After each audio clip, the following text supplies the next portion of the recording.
gathered here tonight on the unceded lands of the Wurundjeri and Boonwurrung people of the Kulin Nation. We acknowledge the First Nations, first storytellers and traditional owners of these lands. We acknowledge that no treaty was ever signed and that sovereignty was never ceded, that this always was and always will be Aboriginal land.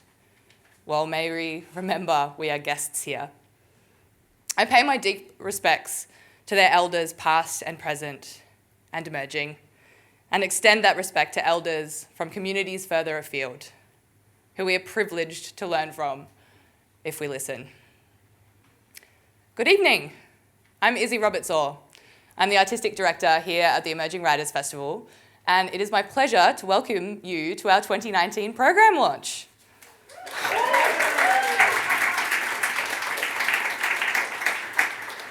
I kind of can't believe how quickly that came around, but it's really wonderful to be joined by you all here tonight. We have a really fantastic lineup of speakers for you, and I will introduce them as we kind of go throughout the night. But before I do, I just wanted to speak a little to some of the themes that they'll be exploring tonight. So within this event, we looked back at the question of what it means to be a writer, and whether or not people feel comfortable calling themselves one, and if so, when was the moment that they thought, yes, I'm a writer, that's how I identify myself. I'm kind of interested in this label because I think it's one that can sometimes be a bit ivory towered. It's not something that everyone feels comfortable calling themselves. It's not something everyone feels comfortable to claim. And I guess I want us to talk through that, to interrogate the label itself a little tonight. But I also want to invite everyone here in this room to take on that label if it is something that you're interested in, to think of yourself as storytellers. So that's part of what the Emerging Writers Festival is here for. We used to have the slogan, the festival for writers, and the for was italicized because we really drew that out as a point of difference for ourselves, that we were a festival that was not only celebrating and putting writers on stage to talk to an audience of perhaps readers, but very much acknowledging that the people within the room, that the audience were peers and people who had something to say as well. So I hope that this year's program will do that for you as well. Yeah, I guess we're gonna get into it, so exciting. As we go throughout the night, I'll muse a little on the program itself. I wanted to show you the artwork, because it's great. So just so that you're all sitting here for the next hour, like really wanting to get your mitts on a copy of this, this is what it looks like. You can have one at the end. So first up for you, I'm really thrilled to introduce Aïsha Trambas, who is an Afro-Greek arts worker based on Wurundjeri and Boonwurrung lands. She's also our program coordinator. She's probably made of sunshine. She's freaking fantastic, and she's going to speak to you a little bit about our program tonight. So please welcome her to the stage.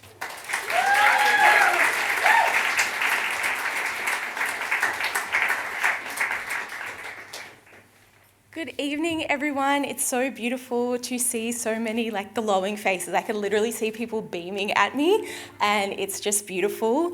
As Izzy mentioned, thank you for the beautiful introduction. My name's Aïsha, and I've had the enormous privilege of being the program coordinator here at EWF and attempting to fill the very big shoes of my colleague Lin Nguyen, who I watched on this very stage at this very time last year.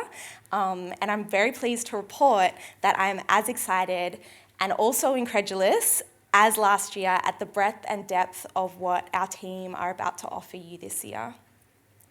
Before I go any further, I'd also like to acknowledge the land that we work on and that the festival happens across, the land of the Wurundjeri people that we're on now, and also to the southeast of the city and further, the lands of the Boonwurrung people.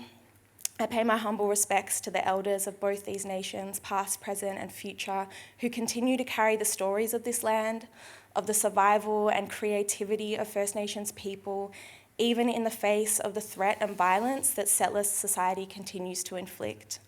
And I urge all of us, if you're a settler here tonight, to pay close attention to Indigenous stories and to lend not just our ears and our eyes for consuming those stories and our words for tokenistic acknowledgements at times like right now, but also our resources like actual resources, and hands for material contributions and tangible support in whatever way that we can. So I've been thinking a lot about bios, like Insta bios, Twitter bios. The link is in my bio. There is a link in my bio at the moment. Artist bios, like a short, enigmatic bio versus like a long-winded, highfalutin bio, a collective bio, the bio I submitted for this event. Beyond social media in general, I don't think there's anything that better encapsulates the millennial YoPro obsession with self-curation than the bio. What a succinct vessel to carry all of the contradictions and insecurities that we have around self-definition and career progression, to carry the traces of the awkward stage that this event is named after and that these wonderful 4 writers are here to talk about tonight. I asked myself, when was the first time I considered myself a programmer? But the honest answer is I really don't consider myself a programmer, and yet I'm standing before you in this role, and yet it is in my bio. At this awkward stage of my life, I change my bio honestly depending on the event and depending on who I think will read it and what those eyes deserve or need to know about me depending on the context. Virginia Woolf, problematic fave, when asked about advice for young writers, once said, "For heaven's sake, publish nothing before you are 30. So as a young arts worker, I obviously disagree, working for the Emerging Writers Festival. Despite the ageism, there is something though that attracts me about this sentiment, and I think what it is the offering to consider the value of process rather than outcome, the value of honing your craft for yourself in private, allowing yourself the messy, time-consuming task of development before considering putting something into the world. But on the other hand, we also know that without peer exchange, without dialogue, without community, we're bound not to develop anything at all in any profession or practice. Here at the Emerging Writers Festival, I really like to think that we can hold both the rapid-fire millennial bio phenomenon that updates like biannually from novice to expert and then on to like a different field entirely in a few years. And also Woolf's encouragement to build commitment and self-assuredness before public reception of one's work. What better testing ground for emerging writers of all ages to experiment, perform, listen, exchange, learn, and dare I say, make a few solid mistakes than the warm embrace EWF provides each year. For now, what I'm going to share with you is my excitement for the 11 days, 73 events, and 22 venues that we invite you to share with us from the 19th to the 29th of June. I hope you'll come visit us in a range of places at our new opening night venue, the Australian Centre for Contemporary Art in Southbank, for an evening of First Nations women speaking truth to power, as there always are. Around the Fire again at Footscray Community Arts Centre for Closer to the Moon, which is a celebration of the mystical orb who watches over us and the cycles of transformation that she represents. If you know me personally, you know I forced a moon event into this program this year. I hope you'll see us in our city's local libraries, from St Kilda to Dandenong, for hands-on workshops in poetry, zine making, historical fiction, and more. I hope you'll come visit at Loop, Project Space and Bar, just up in the city here, for our inaugural EWF events. It's a performance series, 4 nights of events produced in collaboration with emerging producers to spotlight the collectives and communities that they serve. I'm really thrilled to present events in collaboration with the Waiting Room Arts Company, Liminal Magazine, I See You, and Your Soy Collective. Hot tip, I recommend buying an EWF pass, which means that you can attend all 4 of those nights for the price of just 3. I hope that you will join us online for our annual festival exhibition titled Future Truths, alongside an engaging suite of digital programming led by our fantastic digital producer, Ruby Pivot Marsh.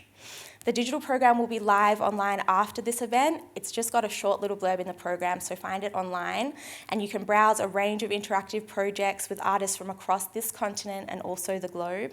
And because it's 2019 and you cannot do a single thing without one, there will be a podcast. In under an hour, as Izzy mentioned, you'll receive this little purple booklet to guide you through all of these events and much more in finer detail.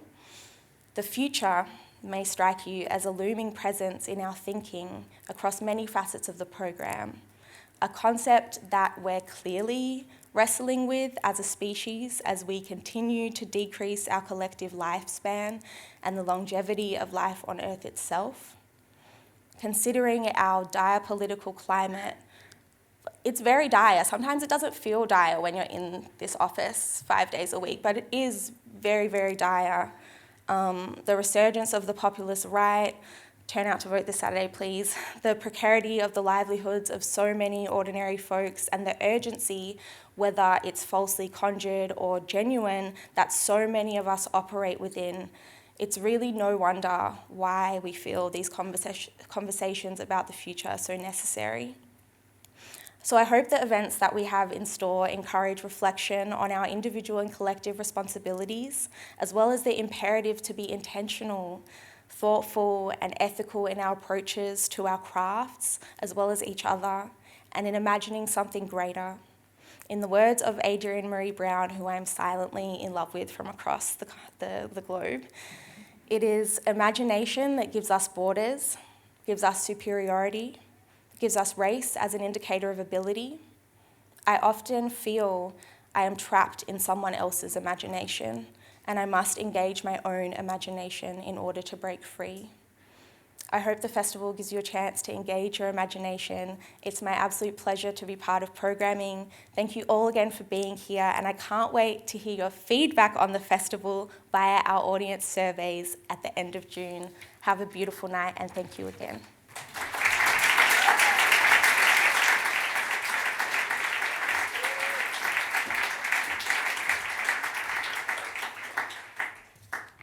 Thank you so much, beautiful Aïsha, for giving us that insight into this year's program. I wanted to draw out something that Aïsha mentioned with that Virginia Woolf quote, which is something that comes up often. We get asked a lot what it means to be emerging, and I'll tell you now, I always answer that's largely self-defined.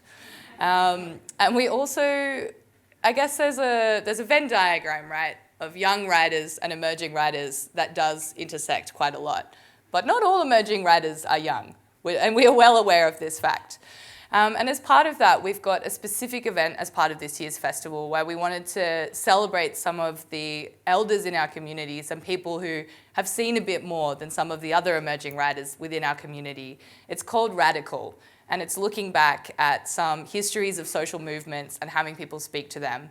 And so I hope that whilst a lot of the program, a lot of the people that engage in this festival are young, that, you know, people are aware that there's space for folks who are older as well.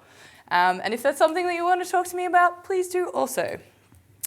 And equally, Aïsha mentioned the podcast. So if you're curious about our programming process, which is always something we're eager to involve people in to show you what goes on behind the scenes of the festival, please subscribe to the podcast to hear Aïsha in discussion with myself and the rest of our programming team in an episode that we'll release as part of the digital stream when the festival launches on the 19th of June.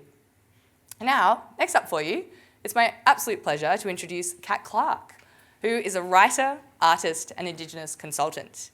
Being a proud Wotjobaluk woman from the Wimmera, Kat gradually developed her craft by combining her skills and knowledge in community engagement, mentoring, music, the arts, screen, and education. Please make her very welcome.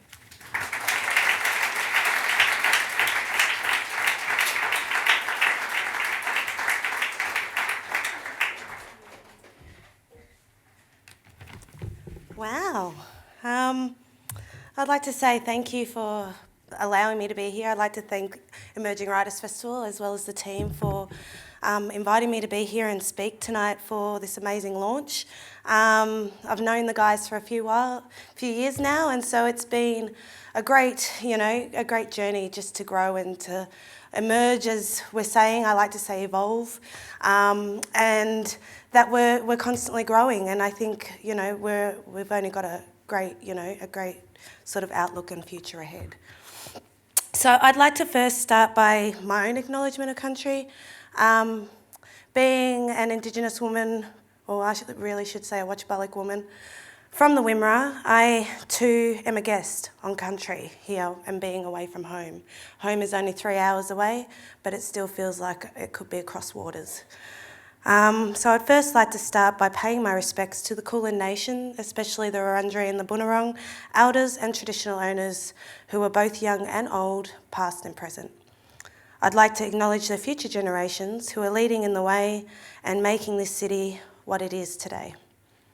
They're working to keep our culture alive within our urban environment, and like everyone else here, I'd like us to acknowledge that time that they are making to do this, because they don't really have to do it, but they are advocates for their people. And you are as well advocates for everything that you guys are passionate about. And so for traditional owners of this country, it's about respecting that, they don't need to do this, but we do it anyway because we're passionate and we're proud. I would like to also, being a woman from the Wimmera, if you're familiar with the Gary words and Grampians, that is home for me.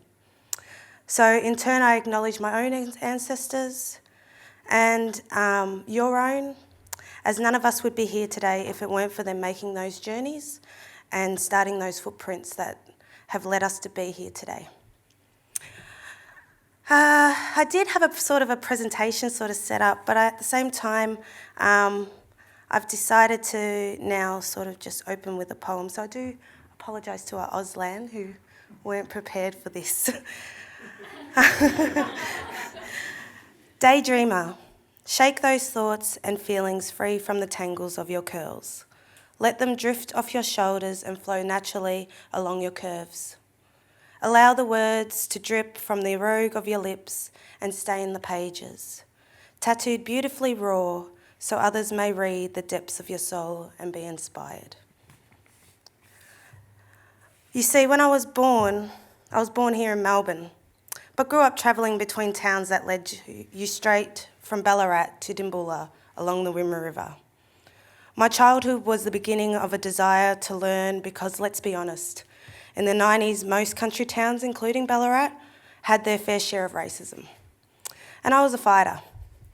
I grew up learning to hit first and talk later, because who would believe a black fella?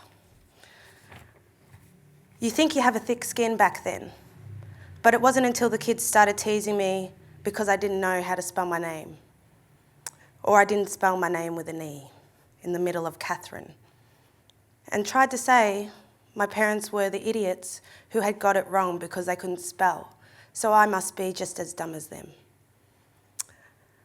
That's the reality. That stuff sticks with you, especially when they do that and also beat the crap out of you. That confidence of making any social interaction is actually unlikely. It even made me question my own birth certificate. Mum thought I was joking, and when she realised I wasn't, her and Dad both worked with me each night because, I was obsessed with being called an ABC who was dumb and illiterate. For those that don't know what ABC is, I'm sure, I'm not going to say it today, but I'm sure if you were to find out, you'd be just as appalled. Those first 3 years of my schooling were traumatising. And so to avoid the pain and beatings, it didn't even matter, It was one of those things where I would look for solace in an imagination. It didn't matter if I had a Maltese granddad that also couldn't read and write, but had been a truck driver for the majority of his life and got along fine without the English language. All they saw was my blackness. One of the things I am thankful for in this time is that it gave me the strength to at least imagine. Imagine a better world, and imagine a hope where kids like myself could be seen. To avoid it all, I wrote write stories. I could play on my own or with my brother, and we would act them out. I was determined to prove them wrong and made sure I read books and practiced writing my name over and over again until it was readable and neat enough. But it didn't stop the bullies from tormenting me and making my life a living hell. Right up until Mum moved me to another school and I had cousins that were able to grow up with me. But by then I was already a sort of a bookworm, so you couldn't really get me out of there. In 2001, I was in year 8 and death was something that was becoming desensitised to. When you're 13, you're on the edge of everything, not old enough to know, but not young enough to act like a kid anymore. And death can play a part in that, a part in making you see life differently. I was tired of seeing the community I loved torn constantly by sorry business, and I was sick of fighting girls and boys over the colour of my skin. Counsellors weren't helpful back then either, and so I began to write poetry to help myself heal.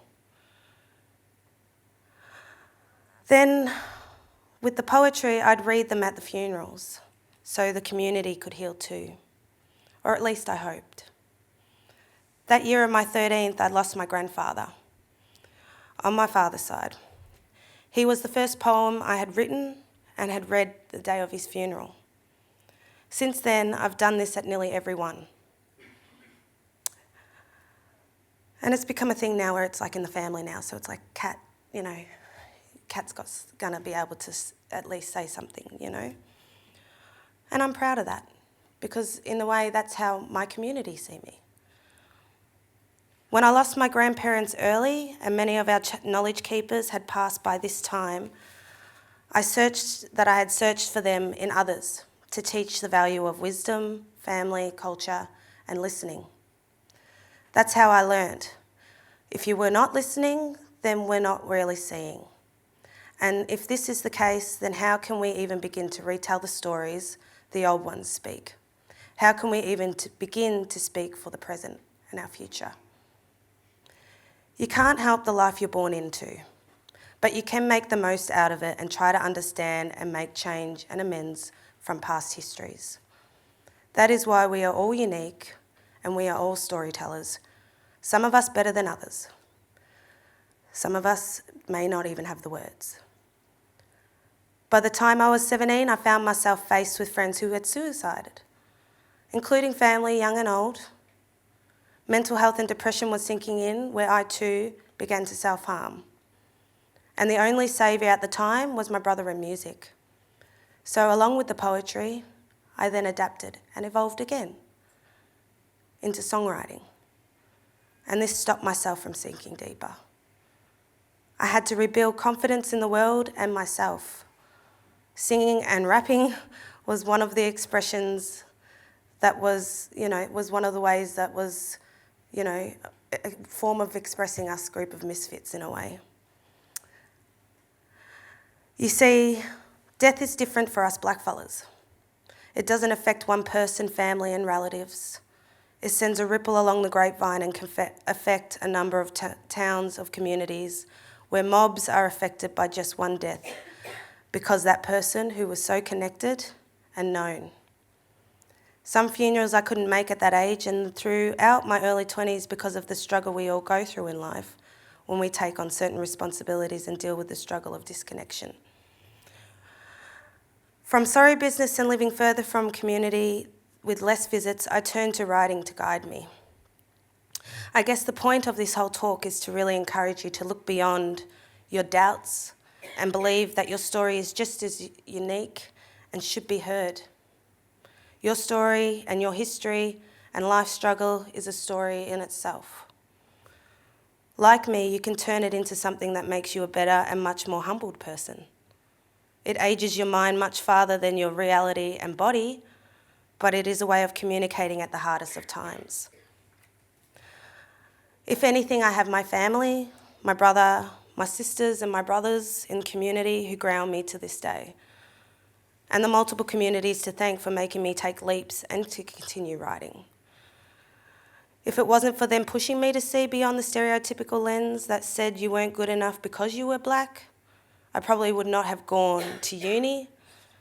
I probably would not be standing here in front of you right now. You see, the people that I were going to show tonight in the photos that was a part of my presentation, they are the characters of my stories. They are the people I write about. These stories are just as much theirs as they are mine. I don't take agency over them. I write, but I am not a writer. It's just something I've done all my life. You know, tell stories in no matter what form it is, whether it's poetry, non-fiction, or screen. I'm still just telling the stories of what my people share. It means more to me than just words on a paper or to entertain and to get carried away with. Writing is a lifesaver. It's a part of who I am, and it is a spiritual practice for me. People aren't sure how to interpret that, but it is what it is. I'm no different to anyone else. I am determined, I am passionate, and I love my culture. And I wouldn't change a thing. I am many things, for I write, do art, act, sing, I curate exhibitions. But at the end of the day, if anything, I'm just me. A black fella who is trying to understand this crazy world as much as all of you are. And seek ways that are different from our usual and outside the norm to express that. I follow my culture and seek guidance from the elders and trust that every day in every way I'm always getting better. Because I know we are constantly learning, and I'm not finished proving to the world that blackfellas are more than just what you think we are.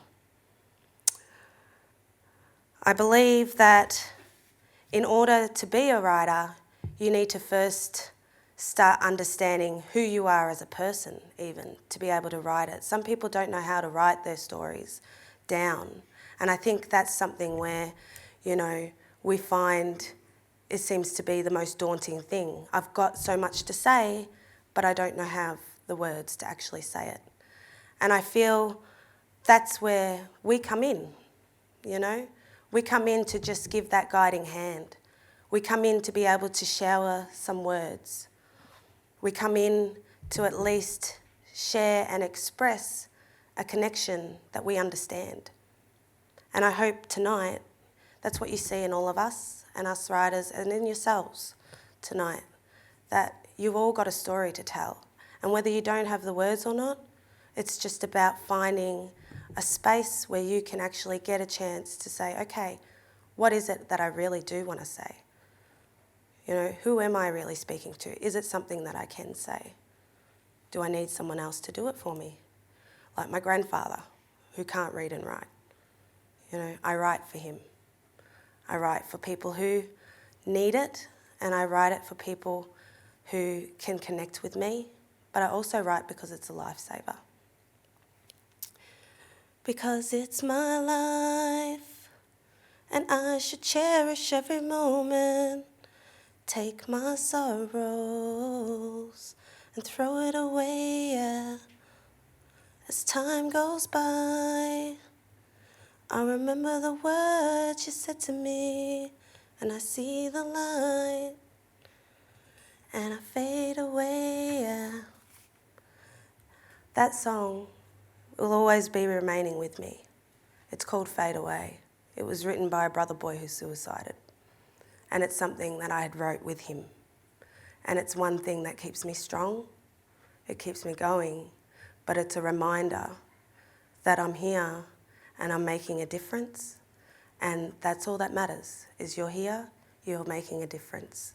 So I hope, again, tonight that you do find within all of us tonight a little bit of yourselves, and that you get inspired to be able to share your own stories. Thank you for having me tonight.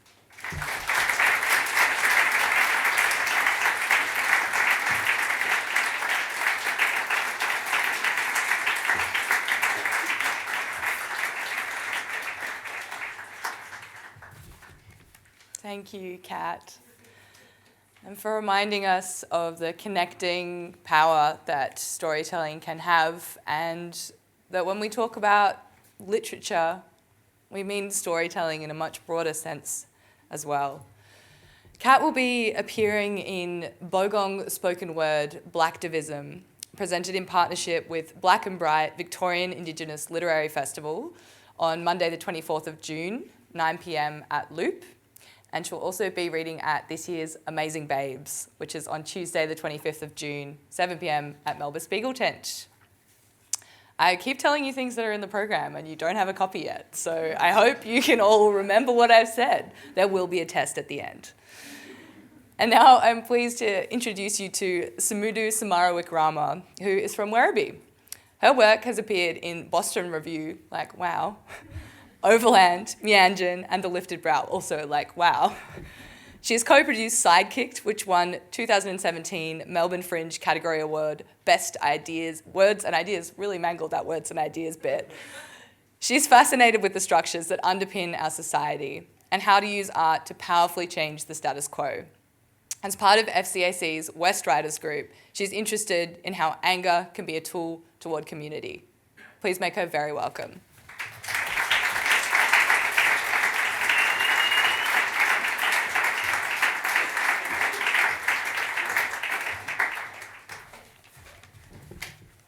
Hello.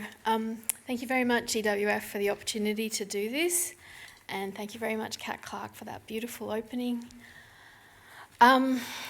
So, when did I first know I was a writer?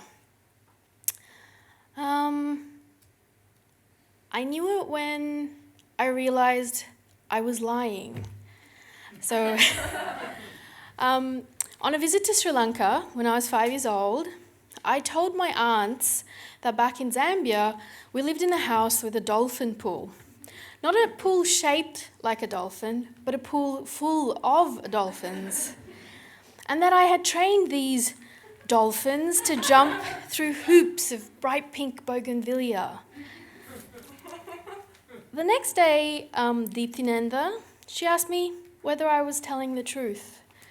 And I hotly affirmed the truth of the story, though I knew the story had no basis in fact. We didn't even own a pool, though there was a hedge of bright pink bougainvillea, and I had been watching Flipper on TV. Later that same year, in school, a friend of mine told me that she had a whole family of tiny little people who lived at her house in the 70s glass fitting, the light fitting in their front room, and that they flew propeller planes around the house. I asked her whether she would give me some to keep, and as the weeks went on and no tiny little people appeared, I realised she was telling the truth in the same way that I had told the truth. Months after I had stopped asking her even for those tiny little people, I would still think about them flying around her house in the mornings and landing at the breakfast table where they would eat the crumbs from her plate. There's a power in that. There is a truth in that. It was around this time of my life when I started to realise the world outside of my own self. And I would spend hours, I feel like it was hours, it probably wasn't, watching the clouds. Looking up at the clouds of Zambia at their daily majesty, this weird, unlocalised ache would rise in me. I would imagine flying up into the stratosphere and bouncing on the fluffy cumulus or darting in around the massive nimbus, grey and rippling, you know. I would imagine a different circumstance of birth. One where I was a creature of the air and not the earth. And all this lying, all this early writing was never actually written down. But it was taking the world and imagining a different set of rules for it. Or it was imagining a different circumstance with the same set of rules. There was always a moment inside the making when I was sure I was making something. And there was always a moment after when I was unsure what I had done. If this was a narrative, it would lead you to believe that this was something I grew out of. When we moved to Australia, I spent the first few years here deeply unhappy. So I wrote a lot in my journals. Mostly, looking back, I was writing as a performance because I was wondering how and what it would feel like if someone ever read my work. There's something about being a migrant that demands that you become a writer, if of nothing else but then your identity. It took me only 2 months to gain an Australian accent, to learn to say texters instead of felt tip pens. Writing in those teenage journals was similar. Australia and adolescence had made me insecure about my place in the English canon, in the Commonwealth. 14-year-old me, would read Somerset Maugham and Hemingway, Aldous Huxley, like what? And Daphne du Maurier. So to this day, I'm still waiting for some old guy with a huge house to come and sweep me away. And I tried to write like them. I know now that little girl, she was trying to be white, She was trying to write into herself what was properly Western and trying to cover up what wasn't. I am beyond relieved to find now that she failed. But at the same time, I have to admit that a lot of the work that she was, a lot of the work of cover-up, that was done for her. And it was done without her even realizing. But even then, engaging in the most ambitious project of fiction, I never really felt like a writer away from the actual writing. In high school, an assignment I had for literature was to write a creative response to Cloud Street, that myth of the white Australia. In my story, I had an elderly dying quick, watching his young grandchildren playing under the sprinkler and remembering the time he fished a drowned child out of the river. I wrote the line, "Quick knew the pain was on credit, he'd pay for it later." And every time I read that line, a peculiar thrill would run through me. With that line, I felt on level with Winton, and I knew he was a writer. But distanced from the making of that line, I didn't know what it meant. 2 years ago, a poem came to me as if it was inevitable. Each line was opening the door onto the next. As I sat there and caught each collection of words, I felt that intangible ache inside me again. W.S. Merwin's collection, The Lice, was open in front of me, and I felt for those minutes finally connected to something. But in the months that followed, all I felt was an insecurity that such an outpouring would never again happen. Related to that insecurity is the short story I spent 13 months writing, deliberating its language, its plots, its characters, eking out the bones, the flesh, and the clothes for it. When I finished, figurative sweat on my brow, I knew the solid release of making something and making something hard and making that thing work. What I'm trying to say is that I feel like a writer for the first time every time I write something.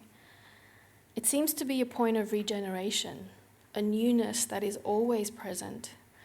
It comes with doubt and insecurity, but it also comes with an openness and a wonder. As an emerging writer, I feel that there is a strength in this state of dynamic stasis. I can still look at each piece of hard-won writing as the pinnacle, and I can forget that each time I have to make the climb anew. When does a writer feel like a writer? What kind of writer feels like a writer? What does a feeling What does feeling like a writer feel like? What other real-world circumstances contribute to a person feeling like a writer? I hope I'm always asking myself these questions. As an emerging writer, unsettled on this stolen land, I see the privilege of feeling like a writer, of having the English that I have, the access that I have. I watch myself and I listen to remember the power of story and the power of the storyteller. Thank you so much.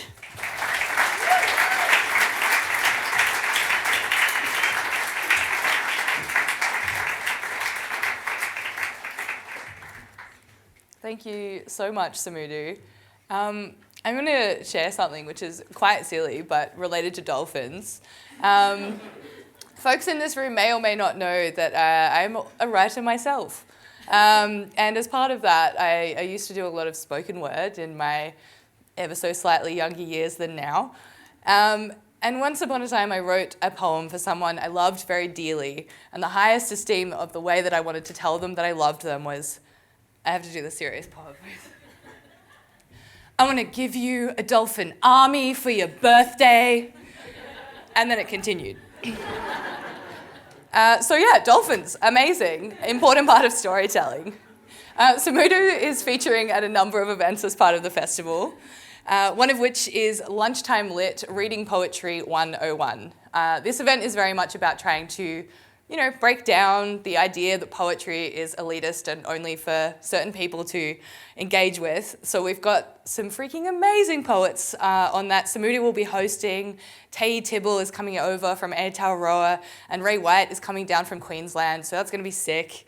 And that'll be at Reading State Library. She's also hosting Double Booked Club right here on this stage. We're doing a special edition with the Wheeler Centre on Friday the 28th of June. And she'll be in conversation with Jamie Marina Lau and Sridevi Iyer. So that's really great too. Thank you, Sumudu. And now I'm going to introduce to you Ahmed Yussuf, who is a writer and a journalist. I like that. See, you've got it straight up in your bio. No doubts.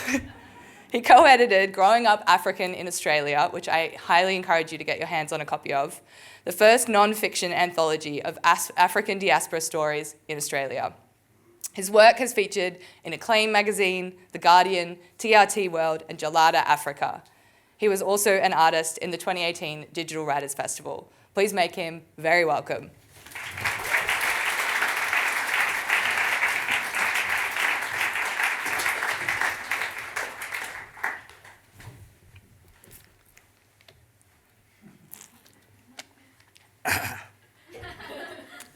Professional speech sounding, drink the glass of water, have a cough. Can I just say, if I'm just going to be in with dolphins. They are evil. I hope everyone has seen that Simpsons episode where dolphins take over, the apocalypse happens, and we all die. Okay.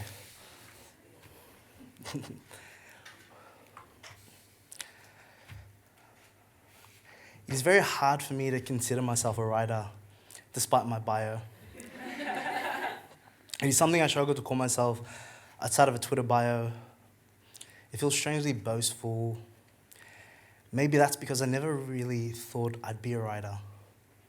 I wasn't particularly good at writing when I was at school. I wasn't even a good reader. I probably read about one book cover to cover in my 13 years of schooling. It was 1984. Very bleak. I'm pretty sure if my grade 6 teacher was in the audience right now, she'd be shocked to see me standing in front of you all tonight. Hi, Miss Nederman, are you here? I guess she's not. So when I hear other writers say, I just used to snuggle in the library like it was my second home, or talk about all the books they from their childhood and they have, I get this sinking feeling, am I an imposter? It just races through my head because I don't remember reading these childhood-defining books. It wasn't a book, it was a teacher that opened me to the possibility of being a writer. My humanities teacher, Mr. Hassan, would compliment my vocabulary. It was small but meaningful. He'd make a concerted effort to make me feel like I was actually good at something. I'm not just some quiet kid at the back of the class, but also good with words. What I'm trying to say is no one becomes a writer without a teacher. No one becomes anything without a teacher. The teacher can take many different forms. The teacher in this sense is just a catch-all term for someone who believes in you, who sees your self-worth when you don't, especially when you don't. I cannot express how meaningful those comments were to me. It allowed me to believe in myself, that I could actually do something.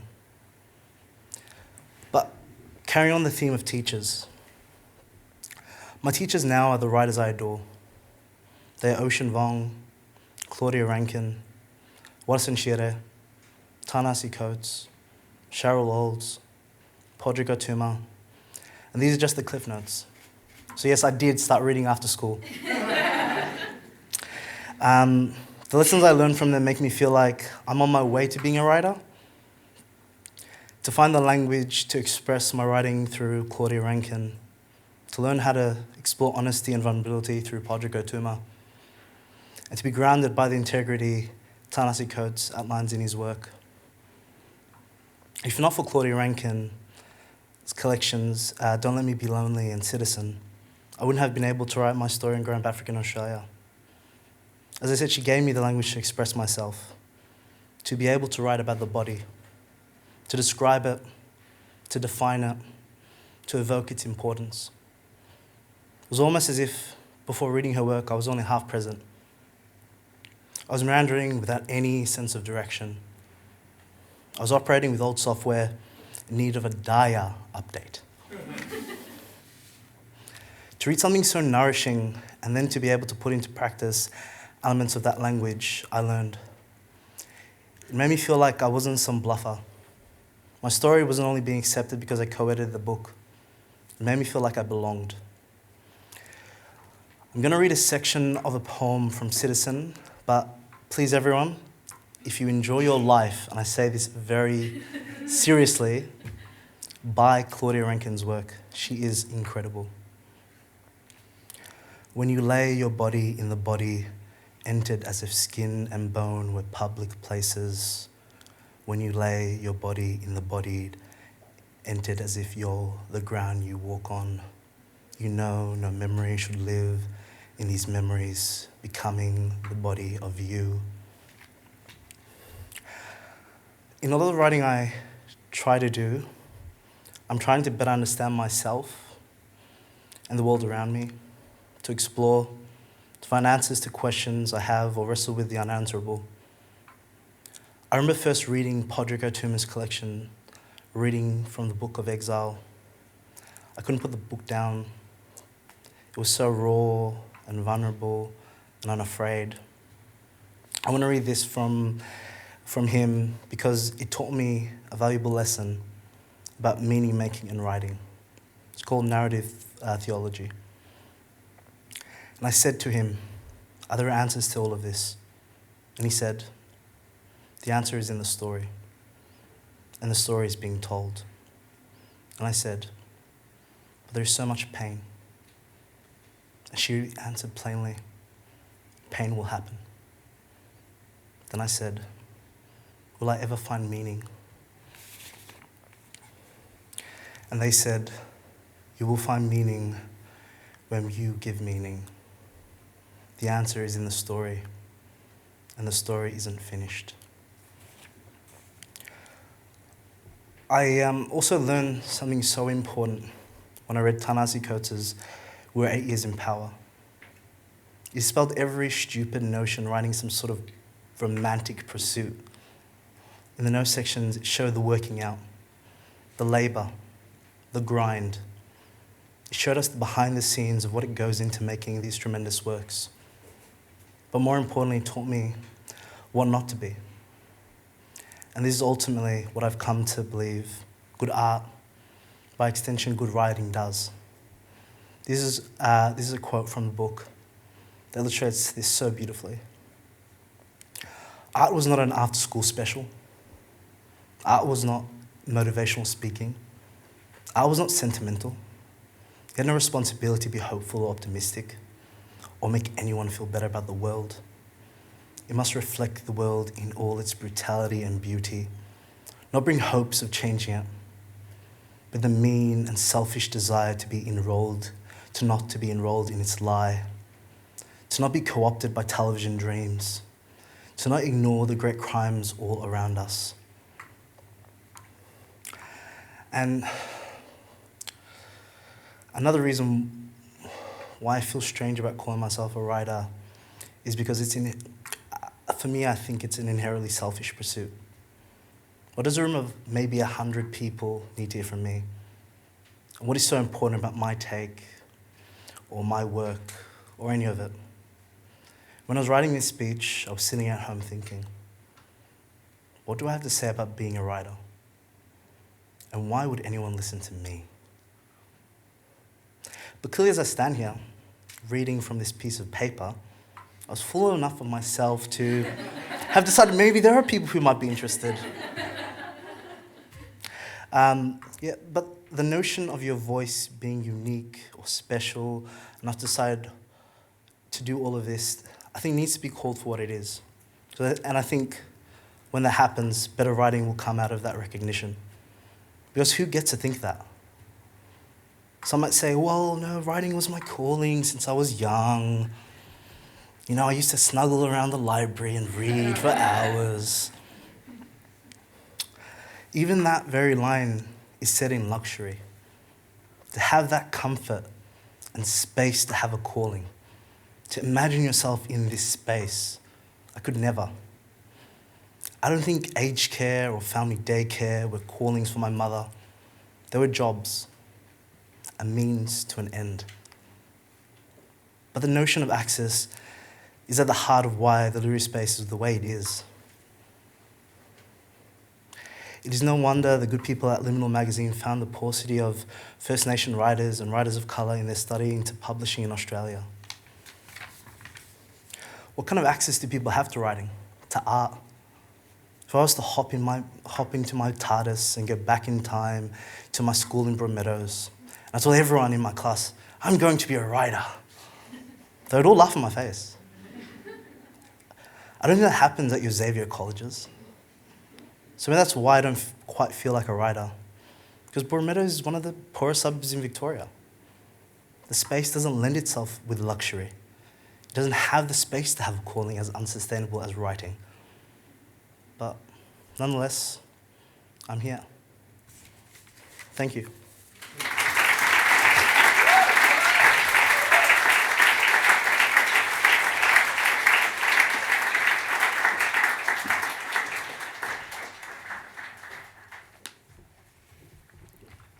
That was beautiful. Thank you, Ahmed. And a lot to think about too, especially in relation to, I think always, and a festival is a particularly important space, I feel, to have these conversations about who is speaking and to whom, and what are the ways they're doing it. You'll be able to see Ahmed hosting a panel discussion as part of this year's National Writers' Conference, which is the perfect space to have those sorts of discussions. He'll be hosting Writing New Masculinities, which I'm particularly excited about. It's on the Sunday at the National Writers' Conference, which will be at State Library Victoria in the Conference Centre. I'm now thrilled to introduce you to our final speaker for this evening, Vidya Rajan, who is an award-winning writer, comic, and performance maker, working across stage, screen, and page. She's trained and performed extensively in improvisation and sketch in Australia and the United States. She's recently worked with Queensland Poetry Festival, Melbourne Festival Directors Lab, ABC Comedy, TheatreWorks, and is a 2018 recipient of Screen Australia's Developing the Developer Initiative. She's a current writer in residence at the Malthouse Theatre. Please make her very welcome.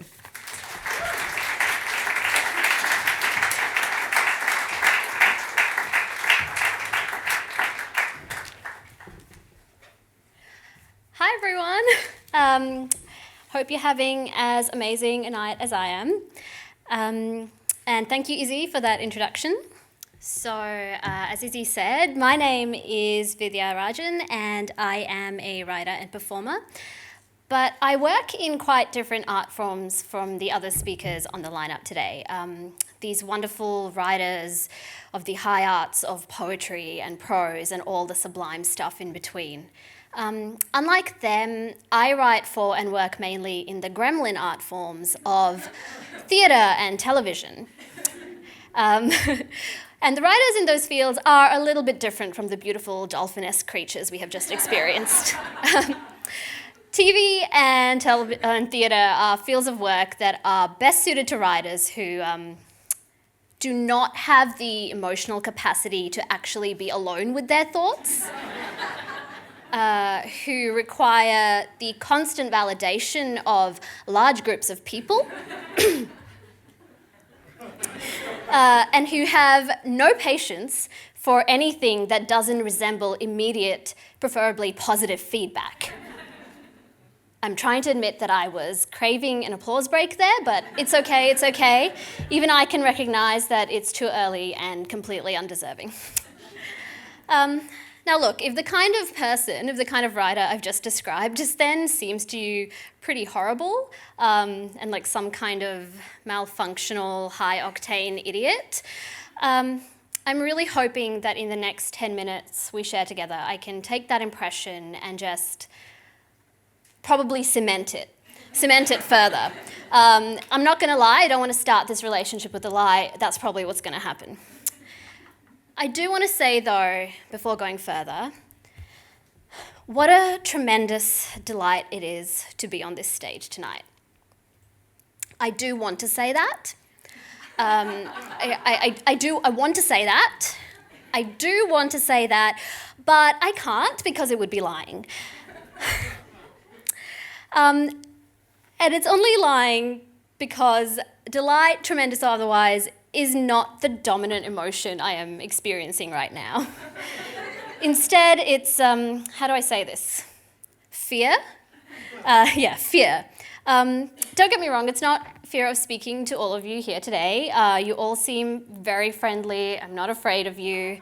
There was a woman I saw coming in who was wearing one of those Gertrude Street sack dresses with the resin necklace, and she had silver hair.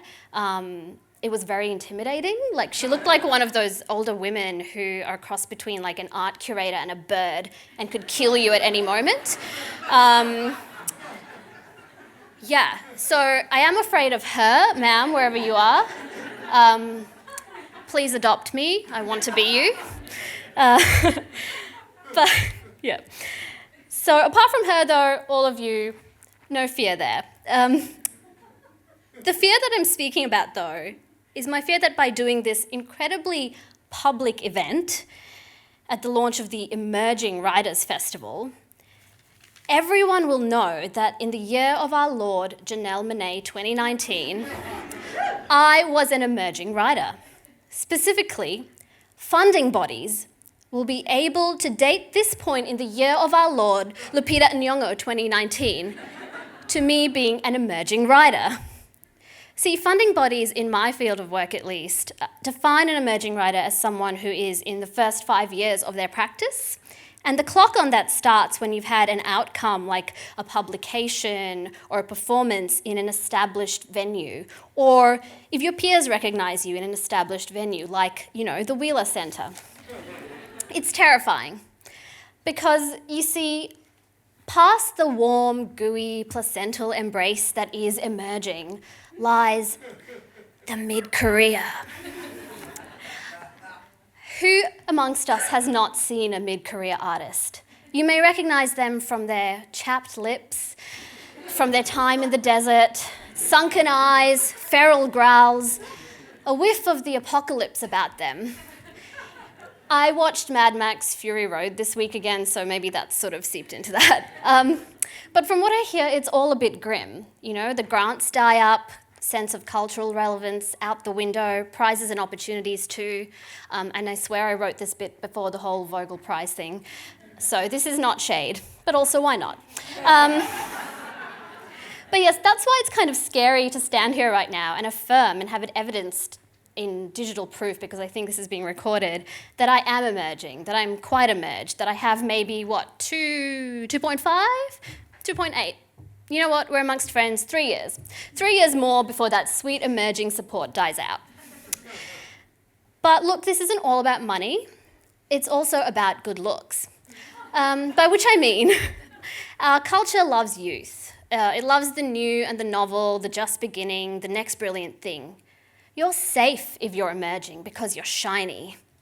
And thus, it's only a matter of time before I too must careen towards cultural irrelevance. And like Gandalf and Frodo and so many elves before me, I must leave Middle-earth and fade into the Grey Havens. I also watched the Lord of the Rings trilogy this week. Look, it's been a time, but my life is full and rich and busy, and I have lots of friends and stuff. Anyway, in talking about all this, I am reminded of what a wise caption on an 18-year-old skincare influencer's Instagram account once said to me. Don't be afraid. Be free. Cleanse deeper. And she's so right. I don't enjoy this fearful impulse, and I would quite like to be free of it. When EWF sent us the brief for this event, they asked us to think about when we felt emerging, when we first defined ourselves as a writer, not when that was done for us. They asked us to cleanse deeper, if you will. And if you won't, it's okay, I just did it anyway.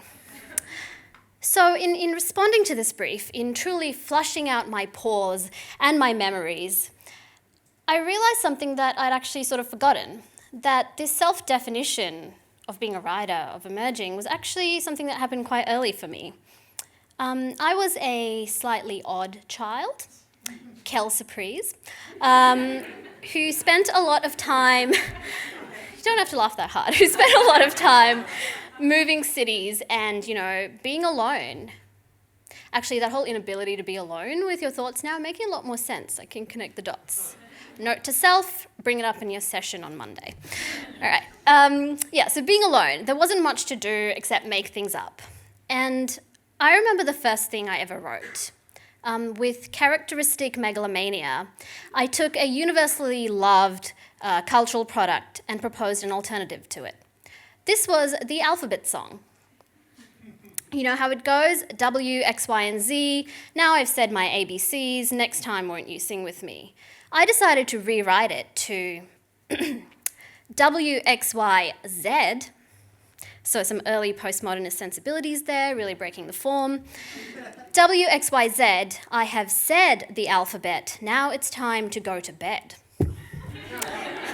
And I know that I did this because I grabbed my nearest parent and forced them to write it down. I couldn't actually write at that point physically. And it was a quick, giddy descent/ascent from then to writing my first series of books, a collection of nursery rhymes that consisted of rewriting existing rhymes and also some original compositions. An incisive, critical act of pastiche. Quick other note, just a short note for any cute single funding bodies listening at home. These books were self-published by a 4-year-old stapling papers together, and so do not constitute an outcome for the purpose of emerging and early career funding. So back off, guys. Once I'd done my time in the naive poetry movement, though, I progressed to other types of writing. I wrote almost constantly growing up, high on the feeling that I was remaking the world or making new worlds, and completely unquestioning of the fact that I was a writer. I felt no need to emerge. I don't think I even knew what that was. Now, I don't know where this urge to remake the world came from, but I know that it feels like the opposite of fear. Like great, blemishless, healthy, glowing skin, it is its own kind of freedom. But when do we start to lose this? How does this start to change? Through the lack of a daily moisturizing routine, yes, but also, I think, through merely existing in the world. Somewhere along the line, it became harder to say with confidence that I was a writer, or that I was emerging as one, or that I could emerge of my own accord. And then when the world finally sort of labels you as emerging through, I guess, opportunities like this, it did become easier to say that, but I don't know if it still feels like that freedom that I experienced. I guess, like anything, when you're fixed by the gaze of others, there's a risk that what you've achieved may disappear at any moment. It's not a sustainable state. And I can't help but feel that a lot of people feel like this. We talk about it all the time in the community. Many of us have this sense that it takes a lot to work up to the definition of emerging. There are barriers we experience, and then once we're there, there's also a fear of loss, that that definition is unstable, and no matter how hard won, what lies next? It's quite difficult. I constantly wonder about what factors cause this sort of feeling, this anxiety. I think some of them are personal, but also a lot of them are political and apply to a lot of us. In a culture that loves youth and endless novelty, that's just another way of saying it's a culture that loves privilege, and privilege makes cucks of us all in the end. So I thought I could wind up maybe, by talking a little bit about how I think these reasons are worth investigating. Why does it feel so hard to emerge? And why does it feel so difficult once we're there and so anxious? And I'm going to venture just a few reasons now, some of which are probably applicable to a lot of us, and some of which, might just be idiosyncratic. None of it's definitive. Please don't take it to heart. I don't want to be cancelled. All right, so I guess I'm talking about things like never seeing anyone in spaces, establishment spaces, who look like you, not hearing voices like yours, so not daring to speak, watching the first season of Riverdale and thinking, was this show written by a Tumblr algorithm? And if so, what is the point of what I do? Should I just give up? But I can't stop watching, put it in my veins. I'm talking about things like having to earn a living, or becoming a carer in your 20s and still having to earn a living, or having an illness and having to earn a living. Or things like watching the second season of Riverdale. Because you can't stop now. That jingle jangle is so good. And because the Twitter hate-watching parties are really addictive, and you're just watching, and you're wondering how much time you are spending on this terrible show, and why you keep doing it when it makes you feel like you can never leave your bed. Oh God, when was the last time I actually emerged from my room with any piece of writing? What has Archie Andrews done again? He is such a stupid... Yes, no, he is such a stupid piece of shit.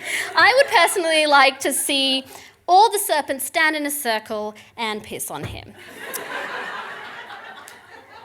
I'm talking about things like the way institutions prioritise the narrow taste of troglodyte gatekeepers rather than investing in communities, or the worth of individual achievements over shared culture of making.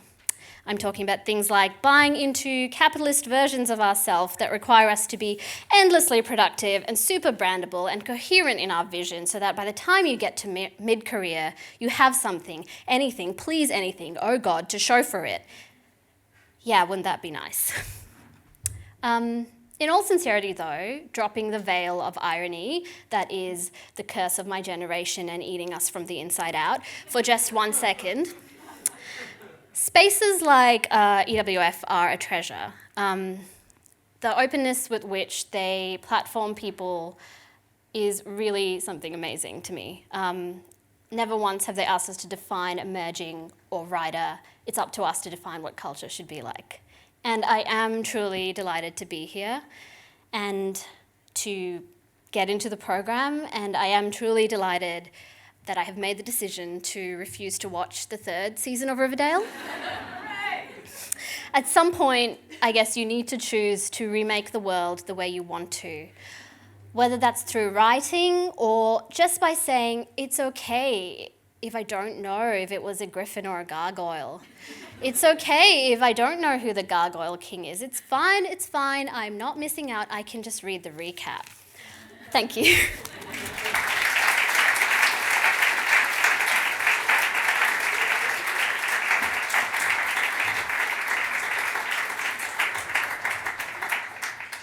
Frankly, I'm just furious that you didn't share this skincare knowledge before we came on stage when I was asking you about how to use concealer.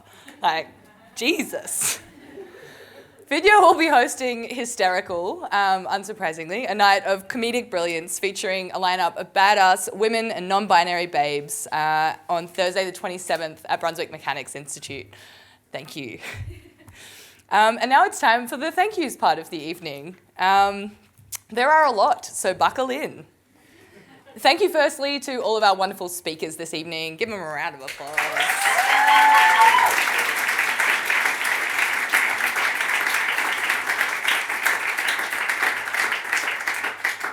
Now, as I'm sure you know, this festival is nothing without its people. So huge thanks to our brilliant team for holding it all together. Aïsha, Nicole, Mia, Ruby and Lynn, to our 2019 creative producers, DM, Jim, Kirby, Latifa and Lauren, and especially to our brilliant new executive director, Alice Muelling, who stepped in about 2 months ago and has just hit the ground running. Yeah, give her a round of applause too. Thank you to our board for supporting our vision and us. Thank you to the Wheeler Centre for having us and making this event just a beautiful breeze. Thank you to our fantastic Auslan interpreters.